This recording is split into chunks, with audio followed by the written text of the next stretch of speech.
मेरा देवर विदेश में नौकरी करता था। इधर मेरी सास ने उसका रिश्ता तय कर खबर कर दी। लेकिन एक दिन वो विदेशी लड़की लेकर घर आ गया कि उसी से शादी करेगा। हैरानी वाली बात यह थी, वो हमेशा घूंघट में रहती थी। कितने दिन बीत गए, मैंने उसका चेहरा नहीं देखा और मेरी सास भी बहुत चुपचाप शांत सी रहने लगी। मुझे बहुत अजीब लगा। मेरी देवरानी के चेहरे का राज जानने की लालसा इतनी बढ़ गई कि मैंने उसके कमरे में कैमरा लगा दिया और रात को मेरे पैरों तले से जमीन निकल गई, क्योंकि देवरानी तो मुझ गरीब लड़की को घर की बहू बनाने के कारण वो नाराज तो रहती थी, लेकिन आज अचानक उन्हें मुझ पर बहुत प्यार आ रहा था। आखिर बात मेरे देवर यानी सासू माँ के विदेश में रह रहे बेटे की जो है। बारातियों की आवभगत बहुत अच्छे से होनी चाहिए, खाने में किसी तरह की कोई कमी नहीं होनी चाहिए और शादी भी बहुत अच्छी जगह होनी चाहिए। सासू माँ लड़की वालों को बार बार समझा रही थी।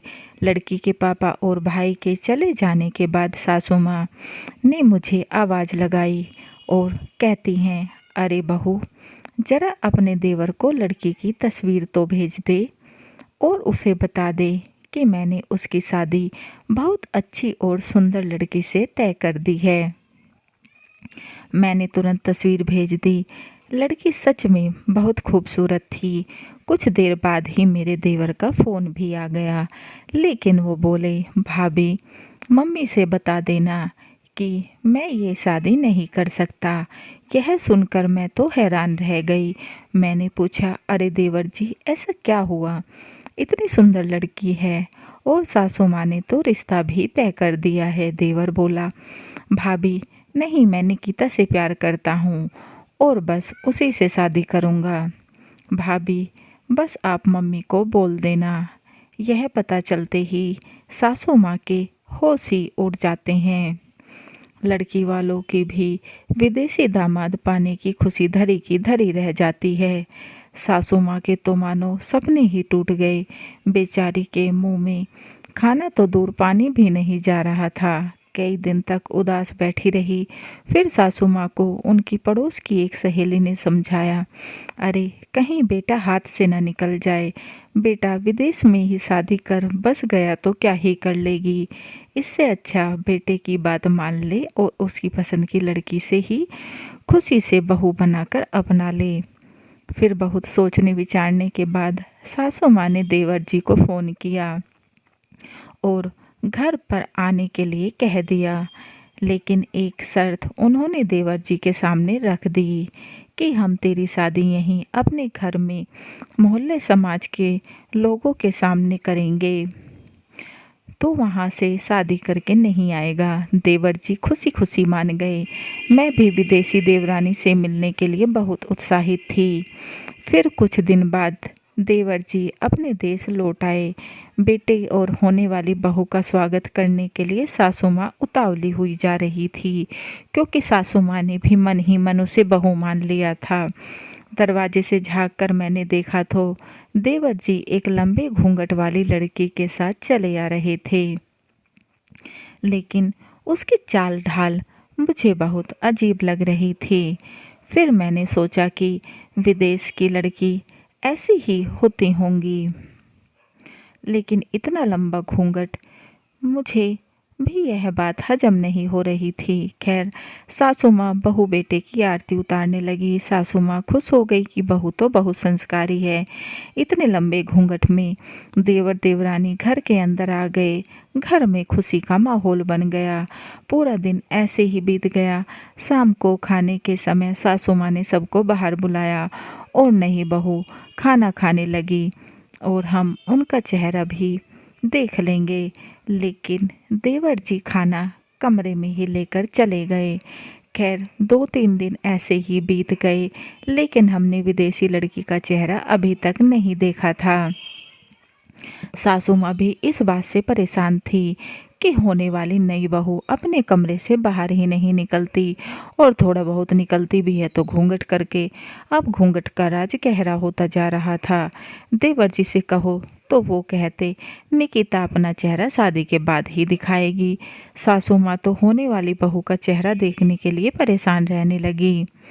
लेकिन मुझे कुछ गड़बड़ लग रही थी। कितनी बार मैंने अपनी देवरानी का चेहरा देखने की कोशिश की, लेकिन हर बार नाकाम रही। हमेशा देवर जी उसके आसपास रहते। मैंने भी ठान लिया कि राज का पता लगा कर ही रहूंगी और मौके की तलाश में रहने लगी। फिर एक दिन देवर जी होने वाली देवरानी को लेकर शादी की शॉपिंग करने चले गए। मैंने पीछे से उनके कमरे में छुपकर एक कैमरा लगा दिया और रात में मेरे पैरों तले से ज़मीन निकल गई जब मैंने देवरानी का चेहरा देखा। मैं दौड़ते हुए सासू माँ के कमरे में गई और उन्हें भी दिखाया। वो तो बेहोशी हो गई। दरअसल मेरी देवरानी एक विदेशी लड़का था जिसकी पूंछें भी थी। अगली सुबह सासू माँ ने देवर जी से इस बारे में साफ साफ बात की तो पता चला निकिता उसी लड़के का नाम है। हम यह सुनकर हक्के बक्के रह गए। फिर देवर जी ने हमारे सामने उसका घूंघट हटा दिया और कहा यही है निकिता और मैं इसी से शादी करना चाहता हूँ। सासू माँ के सर पर तो मानो किसी ने विस्फोटक कर दिया हो और मैं भी मूंछों वाली देवरानी देखकर अचंभे में पड़ गई थी।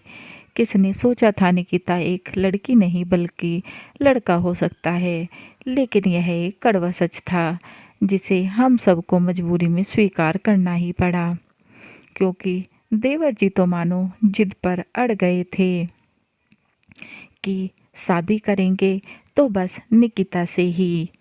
घर में खूब हंगामा हुआ, लेकिन फिर सासू माँ को दोनों की शादी के लिए रजामंदी देनी पड़ी। परंतु मोहल्ले पड़ोस और रिश्तेदार क्या कहेंगे यह सोचकर सासू माँ ने दोनों को वापस विदेश भेज दिया और वहीं जाकर दोनों ने शादी कर ली। हमें तस्वीरें भेज दी। सासू माँ का मन दुखी तो बहुत था, लेकिन बेटे की खुशी में अब खुश थी और मेरे दहेज न लाने के कारण सासू माँ मुझे जो हर समय जली कटी सुनाती थी, अब वो बहू बहू कहते ही नहीं थकती। ऐसा क्यों हुआ समझ तो गए होंगे आप। खैर मेरे जीवन में अब खुशी से बीतने लगा। मेरे पति भी मुझे खूब प्यार करते और मूंछों वाली देवरानी की तस्वीर देखकर मैं मंद मंद मुस्कुरा देती। कहानी कैसी लगी कमेंट बॉक्स में ज़रूर बताएं और चैनल को लाइक एंड सब्सक्राइब करना ना भूलें। बेल आइकन को ज़रूर दबाएं ताकि ऐसी ही अच्छी अच्छी कहानियों के नोटिफिकेशन आपको मिलते रहें। And please guys support my channel. समाप्त।